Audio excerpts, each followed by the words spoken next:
Hello everyone, आप सबका स्वागत है मेरे चैनल राउजा क्लासेस पर। बच्चों, आजकल हमारी सीरीज चल रही है series for consumer behaviour micro economics में। इसमें मैं डिमांड टॉपिक चला रहा हूँ। अभी तक 7 वीडियोस में अपलोड कर चुका हूँ। आपके लिए प्लेलिस्ट तैयार कर दी है। मेरे चैनल पे जाइए, प्लेलिस्ट पे 7 videos for micro economics consumer behaviour given होगी और सीरियल ऑर्डर में बना दी गई है, जिससे आपको कन्वीनियंट हो इस कंसेप्ट को समझने में। आज हम वीडियो नंबर 8 शुरू करेंगे बच्चों, और वीडियो नंबर 8 में हम क्या कवर करने वाले हैं? What are the factors which affect market demand. अब इसको ऐसे करने के बजाय पहले हम क्या करेंगे, इंडिविजुअल डिमांड और मार्केट डिमांड में डिफरेंस समझेंगे। उसके बाद इंडिविजुअल डिमांड के फैक्टर और मार्केट डिमांड के फैक्टर अलग अलग कैसे हैं, इंडिविजुअल डिमांड फंक्शन क्या होता है, मार्केट डिमांड फंक्शन क्या होता है, और इनके कर्व्स स्टीपर कौन सा होता है और फ्लैटर कौन सा होता है। तो आज का बेसिक क्लास इंडिविजुअल डिमांड और मार्केट डिमांड के डिफरेंस को और साथ में डिमांड फंक्शन को डिटेल में एक्सप्लेन करेगी। तो चलिए, सबसे पहले हम इधर लिख लेते हैं इंडिविजुअल डिमांड और इधर लिख लेते हैं मार्केट डिमांड। अब इसको समझने के लिए स्टार्ट किससे करते हैं? वेरी बेसिक्स, डेफिनेशन से। तो डेफिनेशन यहाँ पे हमने बेसिस ले लिया, ठीक है जी। अब इंडिविजुअल डिमांड मैं पहले भी एक्सप्लेन कर चुका हूं, बट दोबारा बताता हूं। Quantity of a commodity which a consumer is willing to buy at different price in a given period of time is known as demand. अब यहाँ पे इंडिविजुअल डिमांड है तो सिर्फ इंडिविजुअल कंज्यूमर लिखना है, यानी कि बेसिकली 4 इंग्रेडिएंट आपको याद होंगे। मैंने क्या लिखवाया था डिमांड होने के लिए? Quantity of a commodity. अब यहाँ पे point to be noted, consumer point of से लिख रहे हैं, वो कंज्यूमर कौन सा है? इंडिविजुअल कंज्यूमर है। So quantity of a commodity which a individual consumer is willing to buy at different price in a given period of time, यानी कि time period, different price, willingness to buy, quantity of quantity. But ये किस point of view से होना चाहिए? Individual consumer point of view से होना चाहिए। आई रिपीट, जब आप same definition individual consumer point of view से लिखोगे तो वो इंडिविजुअल डिमांड हो जाएगी। अब मार्केट क्या हो गया? Sigma consumer in a market. Sigma consumer मतलब सिग्मा माने समेशन। तो एक मार्केट में जितने भी कंज्यूमर हैं, सपोज करो एक मार्केट में 5 कंज्यूमर हैं, तो पांचों की अलग अलग डिमांड को इंडिविजुअल डिमांड बोलते हैं। अगर उसका समेशन कर दे, सिग्मा कर दे, टोटल कर दे, तो वो क्या बन जाएगी? Market demand. यानी market demand is a summation of individual demand. एक मार्केट में जितने भी इंडिविजुअल कंज्यूमर हैं उनकी डिमांड को ऐड कर दे, सम अप कर दे, तो वो बन जाएगी मार्केट डिमांड। तो डेफिनेशन वही रहेगी, क्योंकि डिमांड के इंग्रेडिएंट तो यही 4 है, यही 4 रहेंगे। इसमें विलिंगनेस टू बाय के साथ ऐड कर लेना able to buy as well. Willingness and able to buy, ability भी होती है इसमें पॉइंट।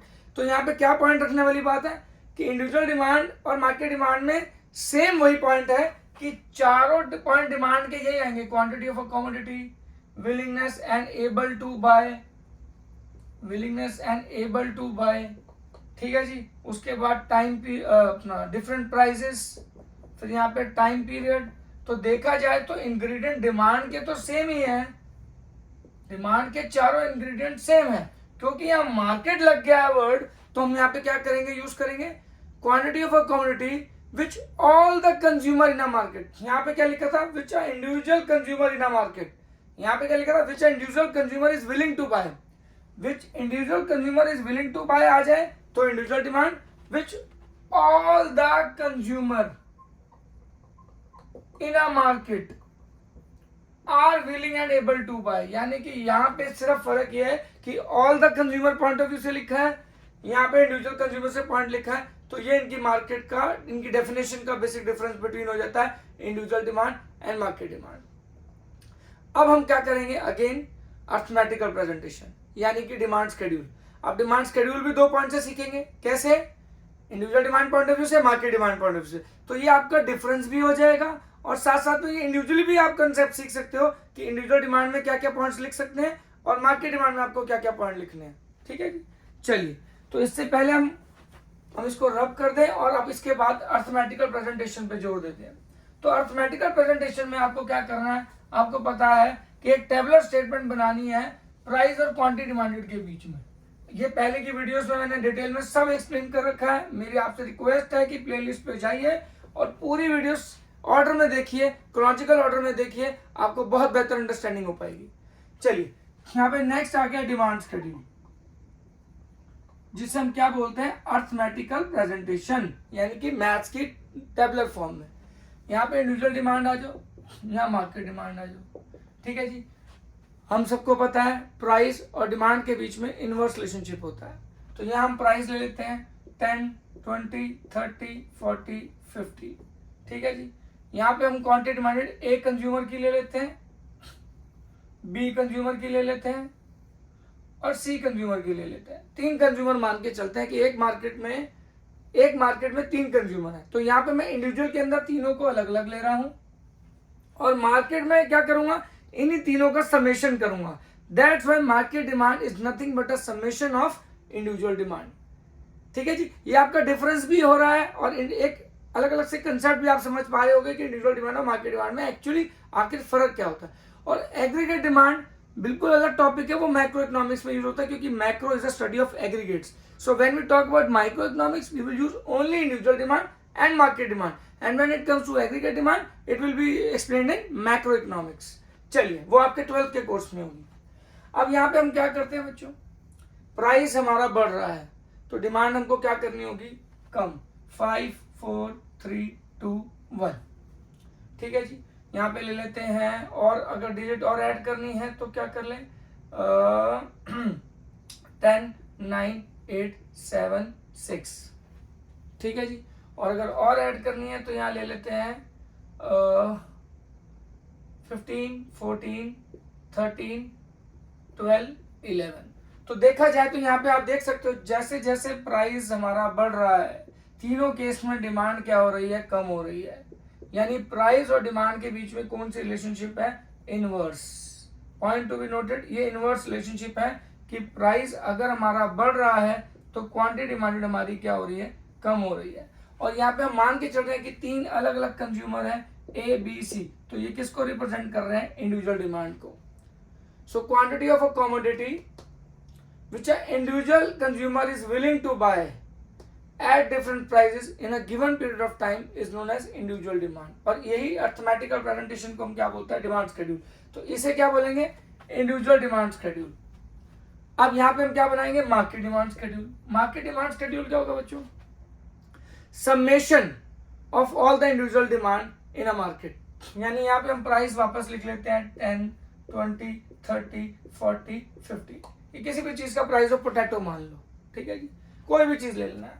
यहाँ पे आप ले लो quantity demanded of a market demand. अब यहाँ पे क्या बना देंगे, मार्केट डिमांड। तो मार्केट डिमांड हमारा क्या होगा बच्चों, ए प्लस बी प्लस सी, यानी कि summation of all the consumer in a market. I repeat, summation of all the consumer in a market. यानी पहला क्या हो गया आपका 5 + 10 + 15, दूसरा हो गया 4 + 9 + 14, तीसरा हो गया 3 + 8 + 13, फोर्थ हो गया आपका 2 + 7 + 12, और फिर आ गया 1 + 6 + 11। यानी देखा जाए तो मार्केट डिमांड आपकी कुछ नहीं है, summation of all the individual demand at different prices is known as market demand. और इसी की अर्थमेटिकल प्रेजेंटेशन है। अब ये कितनी आती है, ये हो गई आपकी 15, 10, 25, 30। ठीक है जी, ये कितना हो गया 14 + 4 आपका हो गया 18, 18 और 9 27। फिर ये कितना हो गया 13 + 8 21, 24, और ये 21 बन जाएगा आपका, और ये बन गया आपका 18। ठीक है जी, अब आप देख सकते हो ये आपकी मार्केट डिमांड हो गई, मार्केट डिमांड, और ये आपकी इंडिविजुअल डिमांड है। और इस टेबलर फॉर्म में जो हम शो कर रहे हैं डिफरेंट प्राइसेस पर डिफरेंट क्वांटिटीज, तो इसे क्या बोलते हैं, demand schedule. When we prepare the demand schedule for individual demand तो हमें इंडिविजुअल एबीसी अलग करके दिखाना है, और जब मार्केट डिमांड बोलेंगे तो हमें समेशन करके दिखाना है। तो ये हमारे 2 पॉइंट कवर हो गए, पहला डेफिनेशन, दूसरा आपका शेड्यूल जिसे हम डिमांड शेड्यूल बोलते हैं। अब यहाँ पे हम तीसरी बेसिस पे आते हैं, और वो सबको पता है क्या होगा, डायग्राम यानी कि कर्व, यानी कि ग्राफिकल प्रेजेंटेशन। तो आपको एक बात याद रखना, इकोनॉमिक्स इजी टू अंडरस्टैंड क्यों, क्योंकि इसमें बेसिस हमेशा सेम रहते हैं, definition, arithmetical presentation, graphical presentation. Now let's talk about the graphical presentation. ठीक है जी,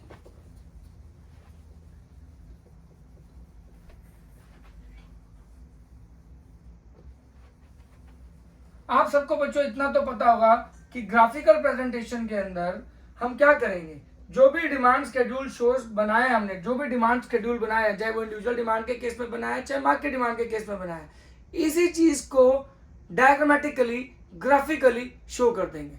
यानी कि अभी मैं क्या करूंगा, इसको जरा ध्यान दीजिएगा, मैं एक फिक्टिशियस सा बना दूंगा क्योंकि मेरे पास यहाँ स्पेस कम है, पर जब आप शेड्यूल के अकॉर्डिंगली प्लॉट करोगे तो वो ऐसे ही बनेगा जो मैं फिक्टिशियसली बनाऊंगा। मैं बना के दिखाता हूँ आपके बेटर अंडरस्टैंडिंग के लिए। तो तीसरा हमारा बेसिस क्या हो गया, डिमांड कर्व, और इसे हम क्या बोलेंगे, इंडिविजुअल डिमांड कर्व, यानी कि ग्राफिकल प्रेजेंटेशन को हम कर्व बोलते हैं, और इसे हम क्या बोलेंगे बच्चों, मार्केट डिमांड कर्व। ठीक है जी। अब यहाँ पे आ जाइए, सबसे पहले इंडिविजुअल डिमांड कर्व क्या होता है। अगर हम सबको पता है, क्योंकि पुरानी क्लासेस में मैंने बड़े अच्छे से एक्सप्लेन किया था कि ये एक्स एक्सिस है, ये वाई एक्सिस है, यहाँ quantity demanded of a commodity ले लेंगे, यहाँ प्राइस ऑफ कमोडिटी ले लेंगे, और प्राइस और डिमांड के बीच में इनवर्स रिलेशनशिप होती है, इसलिए शेप ऑफ डिमांड कर्व क्या होती है, डाउनवर्ड। तो अगर हम इंडिविजुअल डिमांड कर्व बनाएंगे ऐसे ए बी सी, तो कुछ इस तरीके से बैठेंगे। अगर हम प्लॉट करेंगे एक अलग प्राइस पे एक अलग डिमांड, अगर हम एज पर शेड्यूल के अकॉर्डिंगली प्लॉटिंग करें कि यहाँ पे वाई एक्सिस पे प्राइस लें, एक्स एक्सिस पे अपना क्वांटिटी डिमांडेड लें, तो हमारे पास 3 कर्व बनेंगे, ए बी सी, कुछ इस तरीके से बैठेंगे। तीनों डाउनवर्ड स्लोपिंग होंगे, क्यों, क्योंकि there is inverse relationship between price of the commodity and quantity demanded. अब ये हमारी क्या है, इंडिविजुअल डिमांड कर्व्स, क्योंकि एक इंडिविजुअल पर्सन को रिप्रेजेंट करें, उसकी डिमांड को रिप्रेजेंट करें। इसी का अगर हमें मार्केट डिमांड कर्व बनाना है तो क्या होगा, कर्व में भी कुछ नहीं है, देखा जाए तो यहाँ पे क्वांटिटी डिमांडेड ऑफ कमोडिटी, यहाँ प्राइस ऑफ कमोडिटी, हमेशा एक्स एक्सिस और वाई एक्सिस मेंशन करना मत भूलना, नहीं तो आपके नंबर कट जाएंगे। तो आपको कुछ नहीं करना, ए प्लस बी प्लस सी। तो जैसे ये ए बी और सी कुछ इस तरीके से बैठे थे, इसी को ऐड कर दोगे ए प्लस बी प्लस सी, तो ये जो डिमांड कर्व बनेगा, this is called market demand curve. और ये दोनों तीनों क्या है हमारे, individual demand curve. So this is basically a difference between individual demand curve and market demand curve. ये सिर्फ मैंने अभी बना के बताया, पर आपको जो मार्केट डिमांड कर्व बनाना है तो ये बनाने की जरूरत नहीं, आप सिर्फ दिखा दोगे कि it is a summation of A plus B plus C, यानी all the consumer in a market, उन सबकी मार्केट इंडिविजुअल डिमांड को ऐड कर दो तो you will get the market demand curve. तो यहाँ आपके हमारे 3 पॉइंट्स बड़े अच्छे से एक्सप्लेन हो गए, इंडिविजुअल डिमांड, मार्केट डिमांड का डेफिनेशन, फिर उसके बाद आपका डिमांड शेड्यूल, फिर उसके बाद आपका एक्सप्लेन हो गया डिमांड कर्व, इंडिविजुअल डिमांड के केस में भी और मार्केट डिमांड के केस में भी। तो चलिए अब 3 पॉइंट्स के बाद हम क्या पढ़ेंगे आगे, इनके डिमांड के फैक्टर्स। बच्चों याद रखना, इंडिविजुअल डिमांड और मार्केट डिमांड का एक बहुत बड़ा डिफरेंस है उनके फैक्टर्स। आप बोलोगे सर ये क्या चीज है, फैक्टर्स तो सबको इफेक्ट करते होंगे, जो इंडिविजुअल डिमांड को करते होंगे मार्केट डिमांड को भी करते होंगे। तो यस, यहाँ हमें एक पॉइंट बहुत समझने वाली बात है कि जब हम फैक्टर्स पढ़ते हैं जो इफेक्ट करते हैं इंडिविजुअल डिमांड को और मार्केट डिमांड को, वहां पे एक डिफरेंस भी बन जाता है इंडिविजुअल डिमांड और मार्केट डिमांड के बीच में। मैं इसको एक्सप्लेन करके बताता हूँ। यानी जितने भी फैक्टर्स इंडिविजुअल डिमांड को इफेक्ट करते हैं वो मार्केट डिमांड को इफेक्ट करते हैं। इंडिविजुअल डिमांड को कौन कौन से फैक्टर इफेक्ट करते हैं, price of commodity, price of related good में कौन सा आ गया बच्चों, price of substitute good, price of complementary good, ठीक है जी। फिर उसके बाद income of consumer, third taste and preferences of consumer and expectations of change in future prices. ये सारे फैक्टर्स बच्चों जितने भी हैं ये मार्केट डिमांड को इफेक्ट करते हैं। यानी ये इसके डिफरेंस का पॉइंट भी है कि all the factors which effect individual demand will also effect the market demand, but it is not the other way around. But market demand में ऐसे बहुत सारे फैक्टर्स हैं जो मार्केट डिमांड को इफेक्ट करते हैं बट इंडिविजुअल डिमांड को इफेक्ट नहीं करते। तो यहाँ पे ये पॉइंट्स एक्स्ट्रा है 3 जो मार्केट डिमांड को जरूर इफेक्ट करते हैं, बट ये तीनों पॉइंट अगर मैं क्लब करके इसको इंडिविजुअल डिमांड पे लेके आऊंगा तो ये इफेक्ट नहीं करते। यानी मार्केट डिमांड के फैक्टर्स ज्यादा हो गए, क्यों, क्योंकि जो इंडिविजुअल डिमांड को करते हैं वो सारे के सारे सेम टू सेम इसको भी इफेक्ट करते हैं। तो साथ में 3 पॉइंट्स एक्स्ट्रा हैं जो मार्केट डिमांड को इफेक्ट करते हैं बट इंडिविजुअल डिमांड को इफेक्ट नहीं करते। अब वो कौन कौन से हैं, पहला पॉइंट नंबर ऑफ कंज्यूमर, जिसे हम साइज ऑफ मार्केट बोल सकते हैं, या फिर पॉपुलेशन बोल सकते हैं, साइज ऑफ पॉपुलेशन बोल सकते हैं, या मार्केट, कुछ भी यूज कर सकते हो आप। ठीक है जी। दूसरा आ गया डिस्ट्रीब्यूशन ऑफ इनकम। ये था इनकम ऑफ कंज्यूमर, ये है distribution of income. I repeat, इससे क्या बोलना है? Distribution of income. ठीक है जी, ये है डिस्ट्रीब्यूशन ऑफ इनकम। और तीसरा आपका क्या आ गया? Composition of market. Composition of market मतलब बच्चों कि मार्केट में किस तरीके के लोग हैं, यानी कि मेल ज्यादा है, फीमेल ज्यादा है, बूढ़े ज्यादा हैं, बच्चे ज्यादा हैं, यानी कि एग्जैक्ट कॉम्पोजिशन क्या है पूरी मार्केट का, किस तरीके की ज्यादा पॉपुलेशन मार्केट की जो है वो इन्वॉल्व होती है। तो ये 3 फैक्टर मैं पहले डिटेल में समझाऊंगा ताकि आपको दोनों के फैक्टर्स भी समझ आ जाए। ये मैं पहले ऑलरेडी करा चुका हूं, आप मेरे यूट्यूब चैनल पे वीडियो पे जाके देख सकते हो। तो इसके 3 फैक्टर मैं अब एक्सप्लेन कर रहा हूँ। ये हमारे 4 पॉइंट्स हो जाएंगे। आई होप चारों पॉइंट्स आपको सिंक्रोनाइज करके अच्छे से समझा दिए। इसको अच्छे से लिख के नोट्स बना लेना ताकि आपको बाद में कोई प्रॉब्लम ना है। चलिए अब एक मार्कर और निकाल लेते हैं क्योंकि आई थिंक ये लाइट हो रहा है तो बेटर है। ठीक है जी। तो सबसे पहला आ गया नंबर ऑफ कंज्यूमर। अब मैं इसको एक्सप्लेन करता हूं यहाँ पे, ठीक है जी, ताकि आपको दिक्कत ना आए। नंबर ऑफ कंज्यूमर और साइज ऑफ पॉपुलेशन। अब साइज ऑफ पॉपुलेशन क्या कहता है? और मार्केट डिमांड। ठीक है, सीधी सी बात है, there is a direct relationship between size of population and market demand. अगर नंबर ऑफ कंज्यूमर ज्यादा होंगे, पॉपुलेशन का साइज बड़ा होगा तो मार्केट डिमांड ज्यादा होगी। अगर साइज ऑफ पॉपुलेशन छोटा होगा तो मार्केट डिमांड भी क्या होगी? कम होगी। अगर number of consumer he market में कम है तो मार्केट डिमांड भी कम होगी। तो in this way there is direct relationship between size of population and market demand for a commodity. ठीक है जी, ये आपका पहला पॉइंट हो गया। दूसरा आ गया डिस्ट्रीब्यूशन ऑफ इनकम। अब डिस्ट्रीब्यूशन ऑफ इनकम क्या है बच्चों? डिस्ट्रीब्यूशन ऑफ इनकम है कि जनरली यहाँ पे हमने पढ़ा था कि इनकम ऑफ कंज्यूमर भी कंज्यूमर की डिमांड को इफेक्ट करता है, but distribution of income market demand को कैसे इम्पैक्ट करता है? देखो, डिस्ट्रीब्यूशन ऑफ इनकम मतलब जब अमीर बहुत अमीर हो जाए, गरीब और गरीब हो जाए, तो इसे बोलते हैं अनइवन डिस्ट्रीब्यूशन ऑफ इनकम। यानी इसको 2 पार्ट्स में डिवाइड कर देते हैं, एक अनइवन डिस्ट्रीब्यूशन ऑफ इनकम और इसे बोलेंगे इवन डिस्ट्रीब्यूशन इनकम, मतलब कि ज्यादा अमीर और गरीब में फर्क ना हो। अब खुद सोचो आप, जब ज्यादा अमीर और ज्यादा गरीब, अमीर और गरीब के बीच का जो डिफरेंस है इनकम का वो ज्यादा होगा तो मार्केट डिमांड क्या होगी? कम होगी, क्योंकि जो अमीर है उसने उतना ही खाना जितना खाना है, पर गरीब के पास अगर पैसे नहीं होंगे तो वो डिमांड नहीं कर पाएगा। पर अगर डिस्ट्रीब्यूशन ऑफ इनकम इवन है, ज्यादा बैलेंस्ड है, तो हर कोई अपने हिस्से की डिमांड कर पाएगा, जिससे मार्केट डिमांड क्या हो जाएगी? ज्यादा हो जाएगी। तो पॉइंट टू बी नोटेड, अगर डिस्ट्रीब्यूशन ऑफ इनकम इवन है, यानी हर किसी के पास पैसा एक जैसा है, तो हर बंदा अपने हिस्से की डिमांड कर पाएगा, जिसकी वजह से मार्केट डिमांड बढ़ जाएगी। उसके अदर हैंड, अगर डिस्ट्रीब्यूशन ऑफ अनइवन है, यानी गरीब बहुत गरीब है, अमीर बहुत अमीर है, तो मार्केट डिमांड जो होगी वो कंपैरेटिवली कम होगी, क्योंकि गरीब लोग उतनी कमोडिटी डिमांड नहीं कर पाएंगे जितनी वो चाहते हैं, तो मार्केट डिमांड कम रह जाएगी। So in this way distribution of income आपको इफेक्ट करता है मार्केट डिमांड को। लास्ट आ गया कॉम्पोजिशन ऑफ मार्केट। अब एक मार्केट में बच्चे ज्यादा हैं तो आइसक्रीम्स, स्वीट्स, इनकी डिमांड ज्यादा होगी। अगर उसमें ओल्ड एज के लोग ज्यादा हैं, मेडिसिन या फिर जो ओल्ड एज प्रोडक्ट है उससे रिलेटेड डिमांड ज्यादा होगी। अगर लेडीज हैं तो लेडीज रिलेटेड आइटम्स की ज्यादा डिमांड होगी। तो कॉम्पोजिशन यानी कि जेंडर, एज, ठीक है जी, उसके बाद आपका कल्चर कैसा है उस मार्केट का, तो ये बेसिक सारे फैक्टर्स इसमें आ जाते हैं कॉम्पोजिशन ऑफ मार्केट में, जिसकी वजह से भी मार्केट डिमांड आपकी इफेक्ट होती है। तो एक बात याद रखिएगा, ये तीनों फैक्टर्स इंडिविजुअल डिमांड को इफेक्ट नहीं करते हैं, ये सिर्फ मार्केट डिमांड को इफेक्ट करते हैं। तो मार्केट डिमांड के फैक्टर्स ये सारे हैं: price of commodity, price of related good, price of substitute good, price of complementary good, income of consumer, taste and preferences of consumer, future change in expected change in future prices, उसके बाद आपका number of consumer, distribution of income and composition of market. They all are the factors of market demand, not of individual demand. Individual demand के सिर्फ यही factors हैं।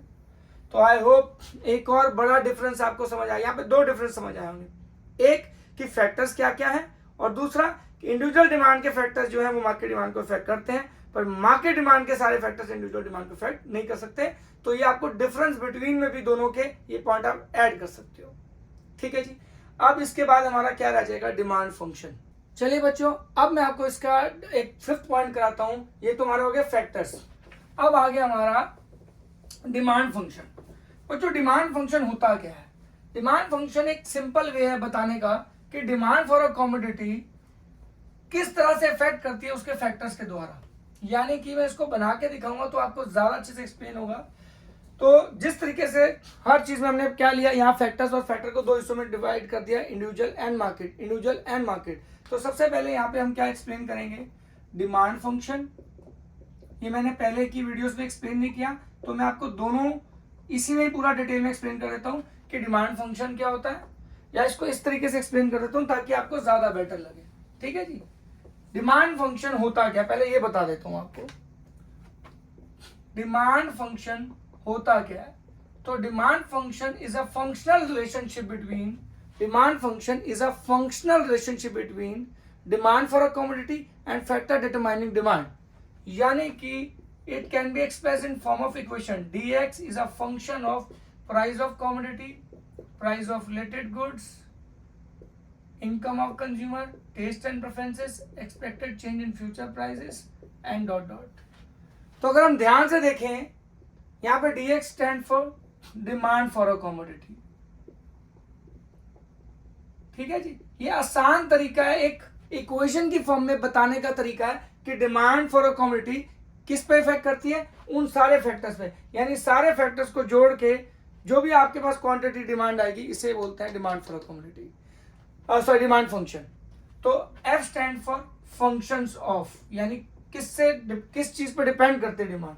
Function of किस किस का, ये हो गया प्राइस ऑफ कमोडिटी, ये हो गया प्राइस ऑफ रिलेटेड गुड, ठीक है जी, ये income of consumer, taste and preferences and expected change in future prices. तो बेसिकली सारे इंडिविजुअल डिमांड के क्या है, फैक्टर्स हैं इंडिविजुअल डिमांड के। तो what you mean by demand function? So demand function is basically a functional relationship between demand for a commodity and factor determining demand for a commodity.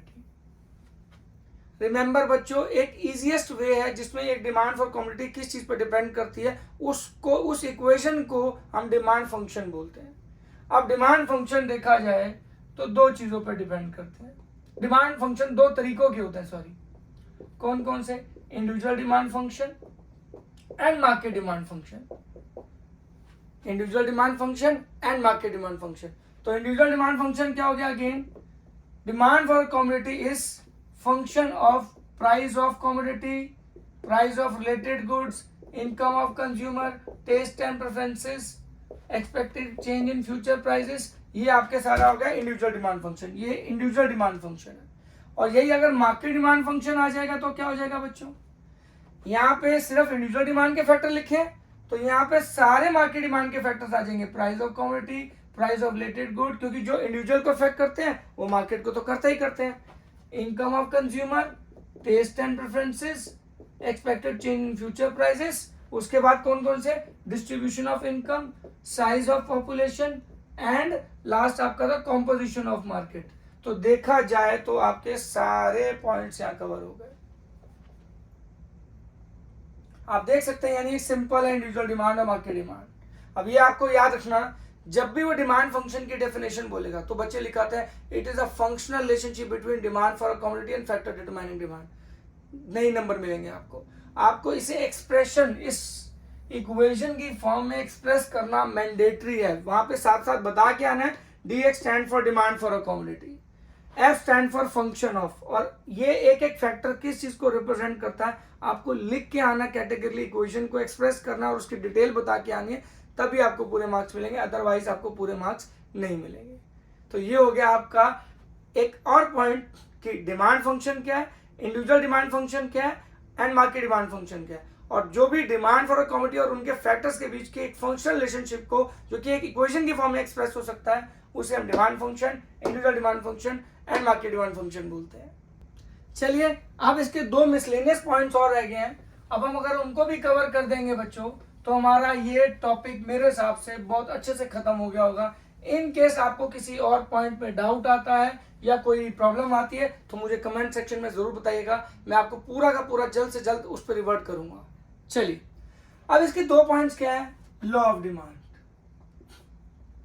अब आप बोलोगे sir law of demand का individual demand और market demand से क्या लेना देना है। ये भी इनके डिफरेंस का पार्ट बन जाता है बच्चों, क्योंकि बहुत इंपॉर्टेंट पॉइंट है कि इंडिविजुअल डिमांड ऐसा हो सकता है कि लॉ ऑफ डिमांड हो भी सकता है अप्लाई हो, नहीं भी हो सकता है इंडिविजुअल डिमांड के केस में। लॉ ऑफ डिमांड क्या कहता है बच्चों? लॉ ऑफ डिमांड कहता है प्राइस और क्वांटिटी डिमांडेड के बीच में हमेशा कौन सी रिलेशन होती है? इनवर्स, यानी प्राइस बढ़ेगा तो डिमांड कम होगी, प्राइस कम होगा तो डिमांड बढ़ेगी। पर ऐसा हो सकता है कि इंडिविजुअल कंज्यूमर प्राइस बढ़े और क्वांटिटी डिमांडेड बढ़ा दे। इसलिए ऐसा हो सकता है कि law of demand individual demand के केस में वैलिड हो भी सकता है और नहीं भी हो सकता। बट मार्केट डिमांड हमेशा लॉ ऑफ डिमांड को फॉलो करेगी ही करेगी। It is mandatory for market demand that should always follow law of demand, यानी law of demand is 100% applicable in market demand. यानी अगर प्राइस बढ़ेगा तो मार्केट डिमांड हमेशा कम होगी और प्राइस कम होगा तो मार्केट डिमांड हमेशा बढ़ेगी। तो यहाँ applicability of law of demand individual demand के केस में हो भी सकता है और may be applicable, may not be applicable, but in market demand it is 100% applicable.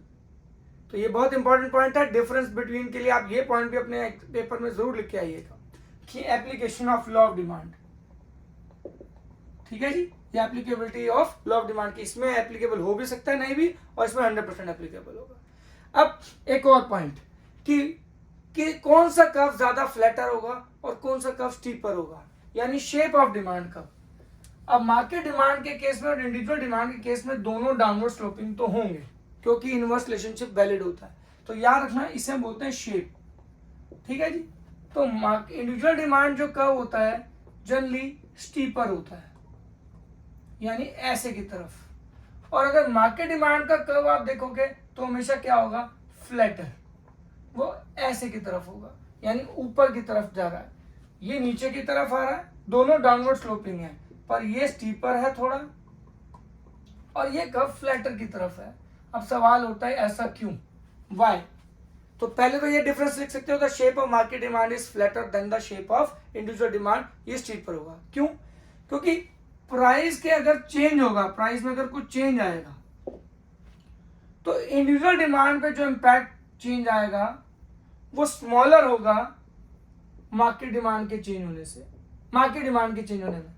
यानी कि जो मार्केट डिमांड चेंज होगी, ये डेल्टा स्टैंड फॉर चेंज होता है बच्चों, ये ट्राइंगल जो बना है this is called delta, delta stand for change. यानी कि प्राइस के चेंज होने से मार्केट डिमांड में चेंज होने की संभावना ज्यादा है, एंड दैट संभावना is lead to flatter shape of demand, market demand का। In other hand individual demand case में क्या होगा? अगर प्राइस में चेंज आएगा तो इंडिविजुअल डिमांड का थोड़ा कंपैरेटिवली कम चेंज होगा, उस पर इम्पैक्ट कम आएगा, इसलिए ये स्टीपर होता है। लेस चेंज मतलब स्टीपर, मोर चेंज मतलब फ्लैटर। इसको मैं इलास्टिसिटी ऑफ डिमांड में बेहतर तरीके से एक्सप्लेन करूंगा। आप अभी के लिए सिर्फ इतना समझ लें कि इंडिविजुअल डिमांड का स्टीपर होता है ज्यादा, मार्केट डिमांड का फ्लैटर होता है ज्यादा। आई होप ये आपको बड़े अच्छे से समझ आया होगा बच्चों। आज की क्लास यहाँ समाप्त होती है, आज का सेशन यहाँ समाप्त होता है। बहुत जल्दी अब जो बचे कुछ मिसलेनियस टॉपिक है इस चैप्टर के, डिमांड चैप्टर के, मैं आपके साथ वीडियो में डाल दूंगा। उसके बाद हम इलास्टिसिटी ऑफ डिमांड शुरू करेंगे और इसी तरह बने रहिएगा, अपना साथ बनाए रखिएगा। शॉर्ट्स भी मैं रेगुलर डाल रहा हूँ। नमस्कार, जय हिंद, जय Bharat, take care, God bless you all.